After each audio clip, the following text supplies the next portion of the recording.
নমস্কার। সর্বভারতীয় তৃণমূল কংগ্রেসের তরফ থেকে আপনাদের স্বাগত জানাচ্ছি।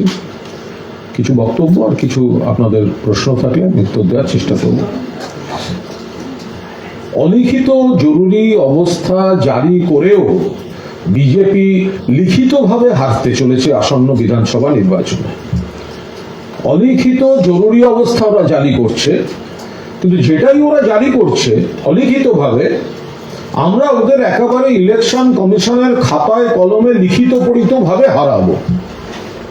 ইলেকশন কমিশন যে তালিকা আর দফা, আমাদের পরিষ্কার বক্তব্য এক, কোন বৈধ ভোটার, জেনুইন ভোটার যেন বাদ না থাকেন। একজন বৈধ ভোটার তারা যেন বাদ না থাকেন। দুই, ইলেকশন কমিশন এই যে নাটক করে বলছেন আইন শৃঙ্খলা অমুক তমুক, দেখুন কাদের বলছেন? আইন শৃঙ্খলা তো ঠিকঠাক ছিল, ভালো ছিল। আপনারা এতগুলি অফিসার চেঞ্জ করেছেন, কোন অপ্রীতিকর ঘটনা ঘটলে তার দায় নির্বাচন কমিশনের। কারণ একটা স্টেবল স্ট্রাকচারকে আপনারা ডিস্টার্ব করে আপনারা আপনাদের পছন্দের মতো লোক বসিয়েছেন। তাদেরও তো কাজকর্ম দায়িত্ব বুঝতে সময় নেবে। ফলে প্রথম আশঙ্কা হচ্ছে যে ইলেকশন কমিশন তারা হঠাৎ এই কথাটা বললেন কেন যে আইন শৃঙ্খলা ঠিক রাখতে হবে? বললেন কেন? লিস্ট বেরোবে, তার সঙ্গে আইন শৃঙ্খলার কি সম্পর্ক? তাহলে কি আইন শৃঙ্খলা যাতে ডিস্টার্ব হয়, লোককে যাতে প্ররোচনা দেওয়া হয়, তাহলে বহু জেনুইন ভোটারকে কি বাদ দেওয়া হচ্ছে? আমরা গোটাটা খতিয়ে দেখব। আমরা সকলকে বলছি কারোর কোনো প্ররোচনায় পা দেবেন না। ওরা চাইছে গন্ডগোলটা করাতে, জেনুইন ভোটারদের টার্গেট করছে। আবার বলছে আইন শৃঙ্খলা ঠিক রাখতে হবে রাজ্যকে। আরে নির্বাচিত সরকার ছিল, নির্বাচিত সরকার তার প্রশাসন সাজিয়েছেন। আপনারা তো ভোটের মুখে আচমকা সমস্তটা ডিস্টার্ব করে দিয়েছেন। এতজন পুলিশ প্রশাসনের কর্তাকে আপনারা বদলি করেছেন। তাহলে যদি কোথাও কোন রকম বিচ্ছিন্ন অপ্রীতিকর ঘটনাও ঘটে, তার জন্য দায়ী থাকবে নির্বাচন কমিশন। পরিকল্পিতভাবে, চক্রান্তমূলকভাবে বাংলায় এই ধরনের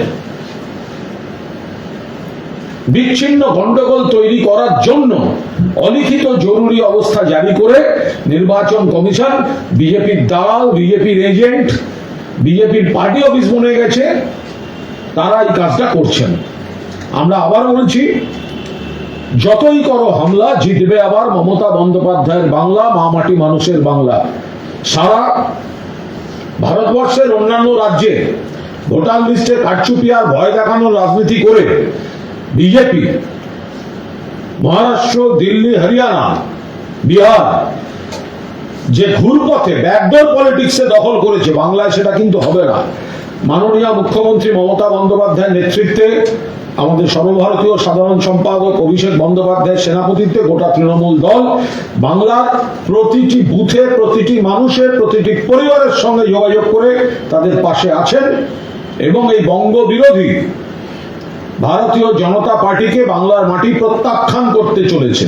সেই কারণে এই ধরনের চক্রান্তগুলো তারা করছেন। ভোটার যে অতিরিক্ত যে তালিকা, আমরা তার খতিয়ে দেখবো। আমরা সকলকে বলছি ওদের প্ররোচনায় পা দেবেন না। যা লড়াই মমতা বন্দ্যোপাধ্যায় লড়ছেন, অভিষেক বন্দ্যোপাধ্যায় লড়ছে, বিজেপি গন্ডগোল করতে চাইছে এবং এই গোটা সিস্টেমটায় একের পর এক গুরুত্বপূর্ণ পদে বদল করে এখন তারা নানা রকম প্ররোচনা দিচ্ছে, প্ররোচনা দেবে, থেকে সতর্ক থাকতে হবে। বলছি যে সাপ্লিমেন্টারি তালিকা বেরোনোর প্রসঙ্গে মমতা এবং অভিষেক বন্দ্যোপাধ্যায় আগেও বলেছেন, গতকালকে উল্লেখ করেছেন যে আইনি সহায়তা তৃণমূল কংগ্রেস দেবে। এই প্রক্রিয়াটা কিভাবে তারা দেখুন, মাননীয় মুখ্যমন্ত্রী মমতা বন্দ্যোপাধ্যায় এবং আমাদের সর্বভারতীয় সাধারণ সম্পাদক অভিষেক বন্দ্যোপাধ্যায় একদম পরিষ্কার কথা, বৈধ একজন ভোটারকে বাদ দিতে দেওয়া হবে না। এবার ওরা চাইছে বাদ দিতে, অনেককে বাদ দিয়েছে। অভিষেক বন্দ্যোপাধ্যায় মঞ্চে তাদের দাঁড় করিয়ে দেখিয়ে দিয়েছেন, সে মানুষটা বেঁচে জলজ্যান্ত সামনে, নাম ডিলিটেড বলে দিচ্ছে মৃত। বাবা লেখেন বন্দ্যোপাধ্যায়, ছেলে কেন লিখেছে ব্যানার্জি, নোটিস, লাইনে গিয়ে দাঁড়াও, লজিক্যাল ডিসক্রিপেন্সি মানে কি, অ্যাডজুডিকেশন মানে কি, কাদের, কেন, একের পর এক যেগুলো ওরা বলেছিল, লাখ লাখ রোহিঙ্গা, একজনও রোহিঙ্গা বার করতে পারে, একজনও বার করতে পারেনি ভোটার তালিকা থেকে। এবার আমরা কিভাবে মানুষের পাশে আছি, একটা হচ্ছে প্রত্যেকটি মানুষকে বাড়ি বাড়ি গিয়ে সেই এলাকায় ক্যাম্প করে করে মানুষকে ফর্ম ফিল আপে সহযোগিতা, মানুষের যা যা দরকার বুঝতে সহযোগিতা, সব তৃণমূল করেছে। অন্য দলের যারা সমর্থক, তাদের বাড়ির লোক উপকার পায়নি, তাদের তো সংগঠন নেই, পাশে তো তৃণমূল ছিল, তৃণমূল আছে। একদিকে বাড়ি বাড়ি গিয়ে সহায়তা, পাড়ায় গিয়ে সহায়তা, বুথে গিয়ে সহায়তা, অন্যদিকে রাজপথে আন্দোলন এবং আইনি লড়াই। মাননীয় মুখ্যমন্ত্রী মমতা বন্দ্যোপাধ্যায় নিজে সুপ্রিম কোর্টের মহামান্য প্রধান বিচারপতির এজলাসে নিজে সওয়াল করেছেন এবং পয়েন্টগুলোর মান্যতা আদায় করে ছেড়েছেন। সেই কারণেই আজকে ট্রাইব্যুনাল পর্যন্ত তৈরি হচ্ছে। এগুলো বিজেপি চক্রান্তের বিরুদ্ধে মমতা বন্দ্যোপাধ্যায়ের প্রতিরোধের জন্যই ট্রাইব্যুনাল পর্যন্ত তৈরি হচ্ছে। যেটা বলেছেন আমাদের নেতৃত্ব একদম ঠিক বলেছেন। এর পরেও যাদের নাম বাদ থাকবে, তৃণমূল কংগ্রেস পাশে আছে, বিজেপির প্ররোচনায় পা দেবেন না। আইনি লড়াই, প্রক্রিয়াগত বা পদ্ধতিগত যা যা সহায়তা দরকার, তৃণমূল কংগ্রেস পুরোপুরি পাশে থাকবে। আমাদের দলের নেতৃত্ব বুথ স্তর পর্যন্ত সেই নির্দেশ দিয়ে দিয়েছে। কিন্তু এখন কি ইলেকশনের সময় পার্টি বুস্টারের কর্মীরা বিভিন্ন জায়গাতে প্রচারে দেয়, এর মধ্যে দাঁড়িয়ে এই মানুষদের এটাই তো বিজেপি হচ্ছে চক্রান্ত, যে ইলেকশনটাকে এমন ভাবে ব্যস্ত করে দাও যাতে এই মানুষগুলিকে হয়রান করা হবে, বাদ দেওয়া হবে। এটা তৃণমূল হতে দেবে না। আমাদের বুথ ভিত্তিক নির্দেশ চলে গেছে, কোন বাড়িতে কারা এইভাবে বাদ দেওয়া হচ্ছে, অন্যায় ভাবে বাদ দেওয়া হচ্ছে, এটা আমরা কয়েক ঘন্টার মধ্যে আমরা সেই মানুষকে রিচ করব এবং আমাদের যে সংগঠন তাতে সেই মানুষও স্থানীয় তৃণমূল কোন সৈনিকের সঙ্গে যোগাযোগ করে নেবেন। এটা শীর্ষ স্তর থেকে সারা বাংলার প্রতিটি বুথে, প্রতিটি পার্টে নির্দেশ জারি হয়ে গিয়েছে যে যাদের চক্রান্তমূলক ভাবে বাদ দেওয়া হচ্ছে তাদের পরিবার এবং সেই ব্যক্তিগুলির পাশে তৃণমূল কংগ্রেস তাদের পরবর্তী পদ্ধতি, ট্রাইব্যুনালে যাওয়া বা আইন যা যা প্রসেস হবে সেগুলো তৃণমূল কংগ্রেস পাশে থাকবে। এটা পদ্ধতি, এগুলো তো সমস্ত আলোচনা চলছে। সম্ভাব্য একজন মানুষের অধিকার রক্ষার জন্য সম্ভাব্য সব রকম যা যা স্টেপ, সেটা মাননীয় মুখ্যমন্ত্রীর নেতৃত্বে আমাদের দল নিচ্ছে, মাননীয় অভিষেক বন্দ্যোপাধ্যায়ের নেতৃত্বে আমাদের দল নিচ্ছে।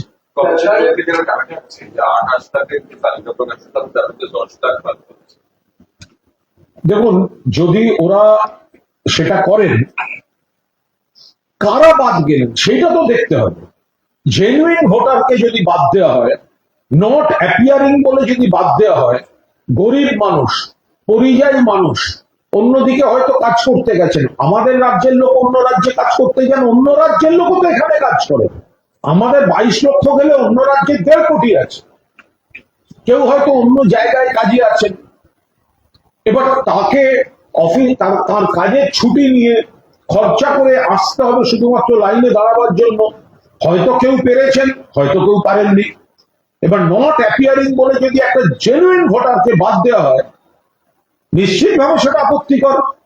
সেই গরিব মানুষ বা অন্য যে কোনো মানুষ কেউ হতে পারেন খেটে খান অন্য রাজ্যে, কেউ হয়তো একটা বড় কর্পোরেটের বড় পদে কাজ করেন, কিন্তু ছুটি নিয়ে আসা সম্ভব হচ্ছে না।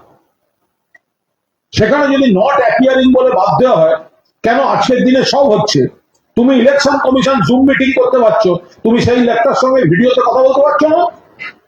কিসের নট অ্যাপিয়ারিং? জালিয়াতি করছে নির্বাচন কমিশন, বিজেপির দালাল, বিজেপির এজেন্ট। নট অ্যাপিয়ারিং কি আজকালকার দিনে হোয়াটসঅ্যাপে ভিডিও কল করবে, আপনি অমুক, আপনি অমুক, যা জিজ্ঞাসা জেনে নেবে। কেন আসতে পারেননি? চাকরি করছেন, কাজ করছেন, কেন আসতে পারেননি সেটা জেনে নেবে। তার বদলে নট অ্যাপিয়ারিং, এটা তো বিজেপির নির্দেশে ছুতো। নট অ্যাপিয়ারিং আবার একটা মানুষ রয়েছে, সে ওই দিনটায় যেতে পারছে কি পারছে না। কেউ পেরেছেন, কারণ হয়তো সমস্যা আছে। কেন তাদের ভিডিও কলের সঙ্গে সঙ্গে ধরে নেওয়া হচ্ছে না? সেটা তো সেখানকার ওনারা নির্দেশ দিয়ে দেবেন। নট অ্যাপিয়ারিং কথাটা আসছে কি করে? আপনি নিজে জ্ঞানেশ কুমার আপনি ভার্চুয়াল বৈঠক করতে পারছেন, তাহলে আপনি কেন আপনার ইলেকশন কমিশন যদি কেউ আসতে না পেরে থাকে তাদের ডিজিটাল কানেক্ট করছে না? কারণ আপনার লক্ষ্য বাংলার জেনুইন ভোটারদের ডিস্টার্ব করা এবং এই প্ররোচনাটা দিয়ে মানুষের ক্ষোভ দেখিয়ে কোথাও কোথাও অস্থিরতা তৈরি করা। আর সেই জন্যই আপনারা ব্যাপক রদবদল করেছেন, হঠাৎ অনেককে দায়িত্বে বসিয়ে দিয়েছেন যারা ব্যাপারটা বুঝে ওঠার আগে ভোট এসে যাচ্ছে। একদিকে ভোটার লিস্টের কারচুপি করাবেন, অন্যদিকে বাইরের লোক আর বাইরে থেকে টাকা ঢোকাবার জন্য। ওসব করে হবে না। বিজেপি গোহারা হাঁটতে চলেছে। সার্টিফিকেশন যে তালিকা, তাতে দেখা যাচ্ছে মালদায় 9 লক্ষ এবং মুর্শিদাবাদে 11 লক্ষের কাজ। এই যে সংখ্যালঘু এলাকা, এটা নিশ্চিতভাবে দিনাজপুরেও একই রকম ভাবে যে দলের প্রার্থী তালিকায় সংখ্যালঘু থাকে না, তো সেই দল সংখ্যালঘুদের যে বাদ দিতে চাইবে, এটা তো দিনের আলোর মতো পরিষ্কার। বিজেপির প্রার্থী তালিকায় মহিলা কজন, কি অনুপাত? বিজেপির প্রার্থী তালিকায় সংখ্যালঘু কই? ফলে ওরা টার্গেট করছে, কিন্তু ওই টার্গেট করতে গিয়ে মতুয়াদের সর্বনাশ হচ্ছে, তারা তো হিন্দু। রাজবংশীর সর্বনাশ হচ্ছে, তারা তো হিন্দু। বাবা বন্দ্যোপাধ্যায় লেখেন, ছেলে ব্যানার্জি লেখে। বাবা মুখোপাধ্যায় লেখেন, ছেলে মুখার্জি লেখে। তারা তো হিন্দু, ব্রাহ্মণ। ফলে বাংলার বৈধ ভোটারদের, মানুষের উপর আস্থা নেই, টার্গেট করছে সংখ্যালঘুদের। কিন্তু হিন্দুরাও সমানভাবে হয়রান। আসলে বিজেপি দলটা না হিন্দু, না মুসলমানের, না খ্রিস্টানের, কারোর বন্ধু না। মানবতার এরা শত্রু এবং বাংলার শত্রু। 30+ মার্চের মধ্যে আরো 300 কোম্পানি কেন্দ্রীয় বাহিনী আসছে, এবং সবচেয়ে বেশি এটা কলকাতায়, তারপরে পূর্ব মেদিনীপুর, তারপরে বারুইপুর, এইভাবে। এই যে এত কেন্দ্রীয় বাহিনী আসছে, আসুন। বাংলা এই গান শুনে অভ্যস্ত। হাল্লা চলেছে যুদ্ধে, হাল্লার রাজার হাঁকাহাঁকি চলছে। হাল্লার রাজার হাঁকাহাঁকি চলছে, কিন্তু হাল্লার রাজা যুদ্ধে যেতে না। হাল্লার রাজা যুদ্ধে যেতে না, হাল্লার রাজার হাঁকাহাঁকি চলছে, সেনা পাঠাচ্ছে। তো সীমান্তে সেনারা থাকে না কেন? আধা সেনারা সীমান্তে থাকে না কেন? তাহলে তো পহেলগাঁওতে এতগুলো পর্যটক নিরীহ মারা যায় না। তাহলে তো অনুপ্রবেশ বলে কোনো শব্দ থাকে না। আপনাদের হাতে কেন্দ্রীয় সরকার, পশ্চিমবঙ্গের জন্য এত বাহিনী। নরেন্দ্র মোদী, অমিত শাহ, আরে যান মশাই, রাষ্ট্রসংঘ থেকে বাহিনী নিয়ে আসুন, তারপরেও হারিয়ে বান্ডিল করে আপনাদের বাড়ি পাঠিয়ে দেবে। বলছি, আজকে আইএসএফ এর প্রার্থী তালিকা প্রকাশ করা হয়েছে, সেখানে ভাঙড়ের নওশাদ সিদ্দিকী এবং ক্যানিং পূর্বে আরাবুল ইসলাম। দেখুন, কোন দল কাকে প্রার্থী করবে সেটা তাদের ব্যাপার, ফলে সেই নিয়ে আলাদা কোনো বক্তব্য নেই। তবে সিপিএম এর মোহাম্মদ সেলিম আরাবুল ইসলামের হয়ে সভা করবেন, এসব ভাবতেও কিরকম একটা রোমাঞ্চ লাগবে। হ্যাঁ, ওনার ওই যে যেটা আরাবুল ইসলামকে যেটা নিয়ে ওরা খোঁচা মারে সিপিএম, হ্যাঁ, প্রতিক্রিয়াশীল জলের জগ, সেটা আজকে থেকে প্রগতিশীল জলের জগ হয়ে যাবে কমরেডদের জন্য। এবং কংগ্রেস বলেছেন মানে সারা বছর সেটা প্রচারের ক্ষেত্রে নিয়ে আসবে। আমাদের ব্যাপারই নেই, আমরা শুধু মানুষের সঙ্গে, আমরা বিরোধীদের সার্কাস দেখছি। আমরা মানুষের সঙ্গে মমতা ব্যানার্জির উন্নয়ন, সম্প্রীতি, সংহতি, ঐক্য, বাংলার স্বার্থের কাজ এবং বাংলা বিরোধী যে চক্রান্ত হচ্ছে, বাংলা ভাষাকে যে অপমান করা হচ্ছে, বাংলা বললে অন্য রাজ্যে মারা হচ্ছে, বাংলা বললে বাংলাদেশে পাঠিয়ে দেওয়া হচ্ছে, বাংলার মনীষীদের অপমান করা হচ্ছে, বাংলার ভোটারদের অস্তিত্ব নিয়ে টানাটানি চলছে, বাংলার মানুষ এই জন্য মমতা বন্দ্যোপাধ্যায়কেই সমর্থন করবেন এবং ভারতীয় জনতা পার্টি আর তার দালাল ভোট কাটুয়া এই সিপিএম, আইএসএফ, কংগ্রেসকে ছুড়ে ফেলে দেবেন। আইএসএফ তো বিবেক তরফ থেকে আসাদুল ওয়াইসির সমর্থনের কথা দিলেন, এই সংখ্যালঘু ভোট ভাগ করার চেষ্টা। এগুলো তো সব সুতোর টানে, সুতো আছে দিল্লির ক্ষমতাসীনদের কাছে। বাংলায় তারা জানেন জিততে পারবেন না, কিছু ভোট মানুষকে ভুল বুঝিয়ে যদি ভোট কেটে খানিকটা সুবিধা করা যায় তাদের জন্য, সেই অপচেষ্টা করছেন। বাংলার মানুষ বোঝেন এখানে বিজেপিকে হারাতে গেলে আর বাংলার অধিকার এবং আপনার নিজের অধিকার, কন্যাশ্রী থেকে স্বাস্থ্যসাথীর অধিকার, কন্যাশ্রী থেকে রূপশ্রীর অধিকার, যুবসাথী থেকে বাংলার বাড়ির অধিকার, আপনার অধিকার যদি ঠিক রাখতে হয় তাহলে আপনাকে আপনার পাশে একটি দল তৃণমূল কংগ্রেস, একজন নেত্রী মমতা ব্যানার্জি, এবার একটাই প্রতীক ঘাসের উপর জোড়া ফুল। বাইরে যেখানে ভোট দেবেন আপনার ভোটটা শত্রুপক্ষের কাজে চলে যাবে।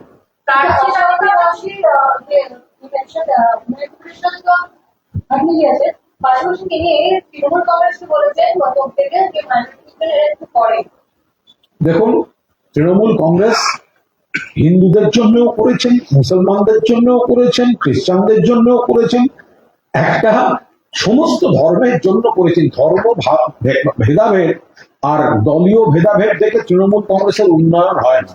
একটা পাড়ায় গিয়ে বলুন না, একটু সংখ্যালঘুদের একটা পাড়ায় গিয়ে জানতে চান না আপনি কি এই স্কিমটা পান না পান না, আপনি সংখ্যালঘুর এই স্কলারশিপটা পান কি পান না। ফলে এরা ভোটের আগে ভোট পাখি, এগুলো আসে, এগুলো বিজেপি খাঁচা থেকে ছাড়ে। আবার দেখবেন কিছু পায়রা আছে, আমরা তো উত্তর কলকাতার লোক, তো পায়রা পোষার একটা স্টাইল আছে জানেন তো। আপনি খাঁচা খুলে দেবেন, সকালে যাবে, একটু ঘুরে ফিরে আবার সন্ধ্যের মধ্যে ফিরে আসবে। এই ভোট কাটুয়া গুলো হচ্ছে বিজেপির খাঁচার পায়রা। বিজেপি ভোটের আগে খোলে, এদিক ওদিক ঘুরে সন্ধ্যের মধ্যে আবার বিজেপির খাঁচায় ঢুকে যায়। প্রার্থী তালিকাতেও নাম দিলেন এবং তিনি বলছেন আমি জানি না। শুধু তাই নয়, পরপর যাদের নাম ঘোষণা হলো একের পর এক নাম ঘোষণার পরে তারা দল ছেড়ে চলে যাচ্ছে। দেখুন, সেটা সম্পূর্ণ ওনার ব্যাপার। এটা হাস্যকর পরিস্থিতি তৈরি করছেন রাজনীতিটা। ফলে এটা নিয়ে আমরা অকারণ কেন বলতে যাবো? মানুষ দেখছেন, মানুষ হাসছেন, যার কোনো গুরুত্ব নেই। সেখানে শুধুমাত্র ধর্মের নামে উস্কানি দিয়ে কিছু ভোট কাটার যিনি কোনো বায়না পেয়েছেন, তো সেটা আমরা সেখানে অকারণ সেই তাকে নিয়ে মন্তব্য করে কেন আমি তার গুরুত্ব বাড়াতে যাবো? আবার একটা পুরোনো সংগীত দেখা যাচ্ছে, তিনি তার কেন্দ্রে প্রচারে গিয়ে বলছেন যে আইসি কে ফেলে পেটাবো, কারণ আইসি হুমকি দিচ্ছে যে তাদের কর্মীকে ডেকে 4 তারিখে পরে তাদেরকে গুলি করবে। দেখুন, দিলীপ ঘোষ আবার একটু ভেসে থাকতে চাইছেন। ওনাকে ওই এলাকা থেকে বিজেপি সরিয়ে দিয়েছিল, সিটিং এমপি তাকে দুর্গাপুরে নিয়ে গিয়ে হারিয়েছে। মমতা বন্দ্যোপাধ্যায় প্রতিষ্ঠিত দীঘা জগন্নাথ দেবের মন্দিরে গিয়ে সাষ্টাঙ্গে প্রণাম করার পর দিলীপ ঘোষের ভাগ্য খুলেছে। তারপরে সেখানে এসে উনি একটু পুরনো ফর্মে ব্যাট করতে চাইছেন, কিন্তু ওনার আসলে কাहीं पे নিগাহে কাहीं पे নিশানা। উনি কিন্তু নিশানা করছেন বিজেপির রাজ্য নেতাদের, কারণ রিঙ্কু বৌদিকে টিকিট দেয়নি, বলতে পারছে না তো, তাই অন্যদিকে তাকিয়ে বলছেন মারবো মারবো। আপনাকে বুঝে নিতে হবে ওটা বলছে বিজেপি রাজ্য নেতা। বলছি লোডশেডিং নিয়ে মমতা বন্দ্যোপাধ্যায় আবার সতর্ক করেছেন, নন্দীগ্রামের আগের বার তো সে নন্দীগ্রামের মামলা তো চলছে। নন্দীগ্রাম তো সবাই জানেন মমতা বন্দ্যোপাধ্যায় জিতে গেছিলেন, তারপরে লোডশেডিং, তারপরে একটা কেলেঙ্কারি, পরে হঠাৎ পাল্টে দেওয়া হলো ফল। ফলে ইলেকশন কমিশনকে কাজে লাগিয়ে, অন্যান্য কাজে লাগিয়ে এই ধরনের কারচুপি করে ফল বদলেছিল। ফলে সেগুলো সতর্ক থাকা তো ভালো। তবে ব্যাপারটা হচ্ছে, ব্যাপারটা যেহেতু 40-50 হাজারে মমতাদি জিতবেন, ফলে ওসব নিয়ে কোনো চাপের ব্যাপার নেই। আর নন্দীগ্রামে দেখো না, নন্দীগ্রামে লড়াইটা কিসের? নন্দীগ্রামে ভোটের আর লড়াই নেই। নন্দীগ্রামে হচ্ছে ভগবানের লড়াই, জীবন দর্শনের লড়াই। পবিত্র বনাম পাপ, পবিত্র বনাম পাপ। মানুষ পবিত্রকে বেছে নেবে না। স্ট্রং রুমে কড়া নজরদারি, লাস্ট মোমেন্ট পর্যন্ত টেবিল ছেড়ে বেরোবেন না, এই যে সতর্ক বার্তা, এটা সবই সত্যি, আত্মতষ্টির কোনো জায়গা নেই। তার কারণ হচ্ছে বিজেপি যেহেতু ইলেকশন কমিশনকে মিসইউজ করে সব রকম নোকদাঁত বার করছে, ফলে ওরা কোথায় কোথায় কোথায় কোথায় শেষ পর্যন্ত কারচুপি করতে পারে আমরা জানি না। ভোটের মেশিনের মধ্যে কি করে রেখেছে, কিন্তু ওসব করেও এবার হবে না। বাংলায় বিপুল ভাবে মমতা বন্দ্যোপাধ্যায় জিততে চলেছেন, 250 বেশি সিট নিয়ে জিততে চলেছেন। বিজেপির আমরা অপচেষ্টা ভোটার তালিকার কারচুপি থেকে, এই যে কয়েক কোটি বাদ দেবে বলেছিল, সেগুলো তো কমাতে কমাতে কমাতে কমাতে একটা জায়গায় আনা হয়েছে আমরা একজনকেও বাদ দিতে দেবো না, বৈধ ভোটার যারা। কিন্তু বিজেপির সম্ভাব্য ষড়যন্ত্রমূলক প্রত্যেকটা পদক্ষেপ যেখানে হতে পারে আমরা সতর্ক থাকবো। বলছি, রাজ্যের মেট্রো প্রকল্প নিয়ে আজকে সুপ্রিম কোর্ট চূড়ান্ত ভর্সনা করে দিল সরকারকে, বলছে চিংড়িঘাটা দেখুন, এটা আদালতের বিষয়, সরাসরি কোনো মন্তব্য করবো না, কিন্তু রাজ্যের সমস্যাটাও বুঝতে হবে। সেখানে রাজ্যের সমস্যাটাও বুঝতে হবে। যে রাস্তাটা ওইটা করতে গেলে, যে রাস্তাটা ইস্টার্ন মেট্রোপলিটন বাইপাস, মানে ওই জায়গাটা যেটা বন্ধ রাখতে হবে বেশ কিছুদিন, গোটা পরিবহন ব্যবস্থাটা ভয়ঙ্কর ভাবে বিপর্যস্ত হবে। কারণ উত্তর থেকে দক্ষিণ এখানে কয়েক লক্ষ, কয়েক কোটি মানুষের যাতায়াত ওই জায়গাটি দিয়ে, কিন্তু তার বিকল্প ব্যবস্থার জন্য মেট্রো রেল রাজ্য সরকারের কোনো ইতিবাচক যে বিকল্প তৈরি করার প্রক্রিয়ায় তারা সাড়া দিচ্ছে না। তারা শুধু বিজেপির নির্দেশে এই অভিযোগটায় যাচ্ছে। ফলে রাজ্য সরকার সহযোগিতা করছে না, এটা কোথাও একটা বোঝার ভুল। রাজ্য সরকার কেন সহযোগিতা করবে না? কিন্তু ওই যে রাস্তাটা, সেটা কিন্তু বাংলার মানুষই বুঝতে পারবেন, কলকাতার মানুষ বুঝতে পারবেন। ওই চিংড়িঘাটার বোর্ডটা যেখান থেকে ইস্টার্ন মেট্রোপলিটন বাইপাস গেছে, আবার একটা ঢুকে গেছে সেক্টর 5 এর দিকে, এয়ারপোর্ট রুট। ফলে ওটা এত ব্যস্ত এবং চারপাশের এলাকা তছনছ হয়ে যাবে ওই রাস্তা বন্ধ থাকবে। তাহলে তার আগে তার একটা বিকল্প ব্যবস্থা করে নিতে হবে। সেটাতে মেট্রো কর্তৃপক্ষ কোনো অবস্থায় পজিটিভলি কোনো রেসপন্ড করছে না। সেইখান থেকে কোনো জটিলতা তৈরি হচ্ছে, আরো দু একটা প্রশাসনিক সুপ্রিম কোর্ট বলছেন যে এটা আপনারা রাজনীতি করার অপচেষ্টা। সুপ্রিম কোর্টের কথার উপর কোনো মন্তব্য করব না, কিন্তু এটা কোথাও ভুল বোঝাবুঝি হচ্ছে। আমার ধারণা সুপ্রিম কোর্টের মহামান্য বিচারপতিরা একবার ওই জায়গাটায় এসে দাঁড়ালে তারপরের দিন যে এটা পর্যবেক্ষণ দেবেন সেটা আগের থেকে পাল্টে যাবে। সংযোগ প্রসঙ্গে সুকান্ত মজুমদার বলছেন যে মমতা বন্দ্যোপাধ্যায় এই কথাগুলো, চিংড়িঘাটার জ্যাম তো দেখেন তো, ওনাদের সসম্মানে যখন আসেন, ওনারা যে মহান একটা জায়গায় রয়েছেন, আমরা সবাই শ্রদ্ধা করি, সেটা হুশ করে চলে যাওয়া যায়। একদিন চিংড়িঘাটার জ্যামে পড়বে, তারপরের দিন ওনাদের পর্যবেক্ষণ পাল্টে যাবে। মানুষ বেড়ে গেছে, গাড়ি বেড়ে গেছে, কি করবেন আপনি? চারপাশে আপনি কি করবেন?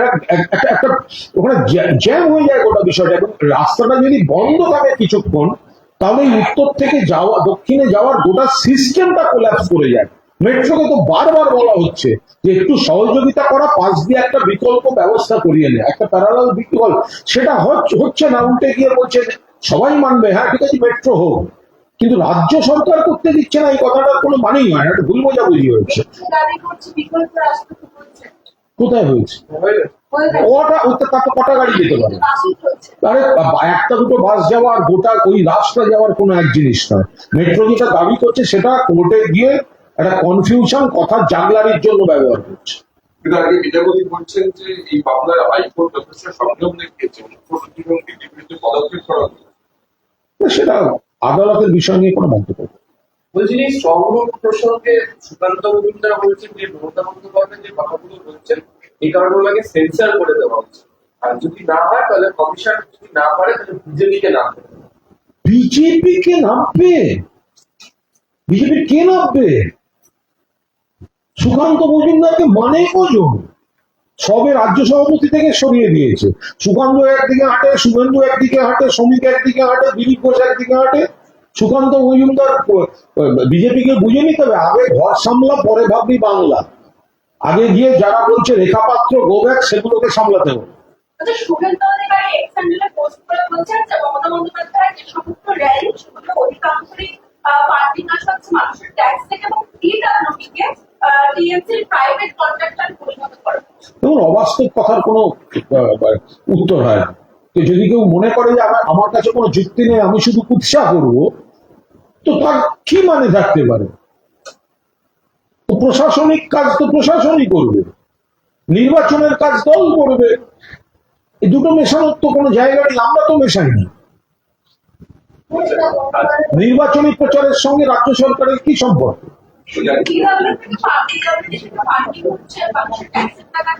উনি প্রমাণ দেখান বিডব্লিউ থেকে ফান্ডিং হয়েছে। তো প্রধানমন্ত্রী যখন এসে ব্রিগেডে করলেন, সেখানে সরকারি লোকজন ছিল না? আরে পোস্টেরও তো একটা ভ্যালু আছে, প্রাইম মিনিস্টার, চিফ মিনিস্টার, সেখানে পুলিশ প্রশাসনকে যথাযথ ব্যবস্থা করতে হবে না, একটা প্রোটোকল থাকে সবকিছু। অ্যাকচুয়ালি নন্দীগ্রাম এবং ভবানীপুর দুটোতেই হারবেন বলে পাগল হয়ে গেছে বিজেপি। খামোকা শুভেন্দুটাকে মুরগি করে ছেড়ে দিয়েছে।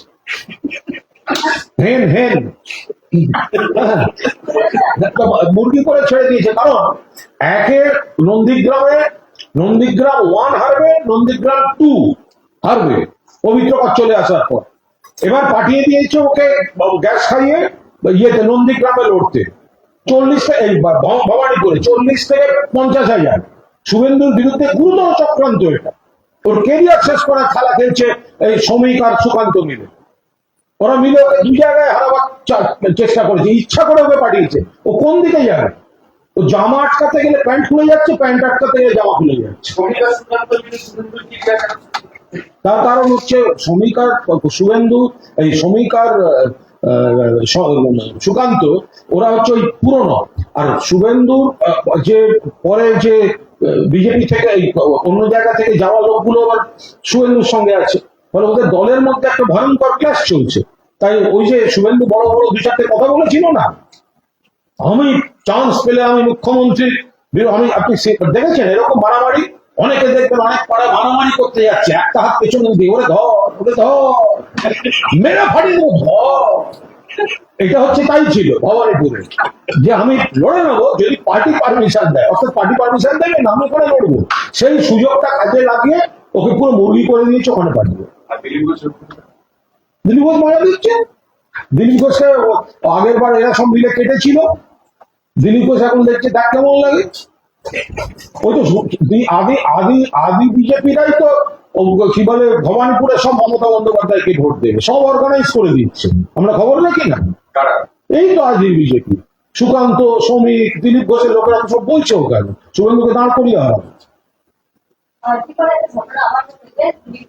দুর্ভাগ্যজনক, দুর্ভাগ্যজনক। একটা বিস্তারিত জানি না, বলতে পারবো না। অতীন ঘোষ ঘটনাটা বলেছে।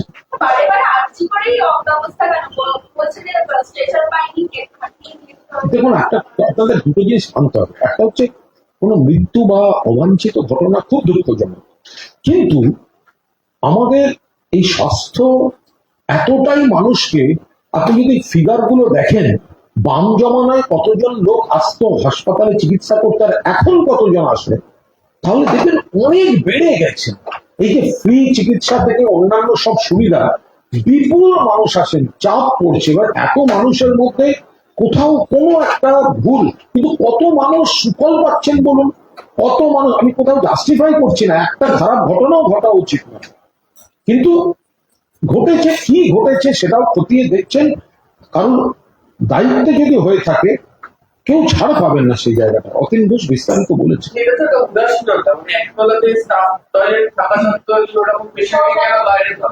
সেটা ইয়ে বলছেন কেন তিনি গেলেন, মানে কিসের জন্য গেলেন, এগুলো তো আমরা এখানে বসে কমেন্ট করতে পারবো না। মানে তাকে কেউ কিছু বলেছে কিনা, তিনি কার পরামর্শে গেলেন, হঠাৎ তিনি বেরিয়ে গেলেন, কেউ আটকালো না, অথবা তিনি যেতে চেয়েছিলেন কিনা, এগুলো তো আমরা জানি না।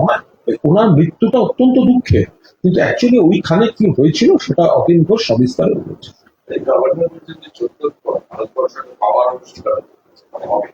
এবং এখন অনেক ভালো জায়গায় আছে, এবং এ রাজ্যের কথা ভারতের কথা উল্লেখ করে ভারতবর্ষের কথা বলতে ভারতবর্ষ শেষ করে 2047 একরকম উনি আরেকটা বলেছেন যে আগে যে ঘটনাগুলো আগে ভারত তখন আগে তো ভারত যে জায়গায় ছিল আজকে ভারত 2014 করে দু জায়গায় চলে গেছে বিশ্বের কোনো দেশকে করতে গেলে ভারতের পরামর্শ ছাড়া চিরকালই মহামান্য গভর্নর রাজ্যপাল তিনি যা বলেছেন খানিকটা তিনি একটু পক্ষপাতদুষ্ট কথা বলেছেন, কিন্তু ভারতের গরিমা, ভারতের ঔজ্জ্বল্য সেটা কিন্তু দীর্ঘকাল ধরে চলছে। সেটা এই নয় যে নরেন্দ্র মোদী আসার পর ভারত একটা শক্তি হিসেবে জেগে উঠেছে। কি বলছেন? পাকিস্তানকে একাধিকবার পরাজিত করে বাংলাদেশের জন্ম দিয়েছে ভারত। ইন্দিরা গান্ধীকে এশিয়ার মুক্তি সূর্য বলা হতো। ভারত একটা যে বড় শক্তি সমস্ত দিক থেকে, সেটা অনেক আগে থেকে প্রতিষ্ঠিত। এই নয় যে নরেন্দ্র মোদী আসার পর বা বিজেপি সরকার আসার পর ভারত, এইভাবে দেশের অপমান করাটা ঠিক না। কেউ কারোর প্রতি পক্ষপাত দুষ্ট হতে পারে, কিন্তু ভারতের ইতিহাস, ঐতিহ্য এবং গরিমাকে খর্ব করার অধিকার কারণ নেই। উনি নতুন এসছেন, প্রথম আমি কিছু বলছি।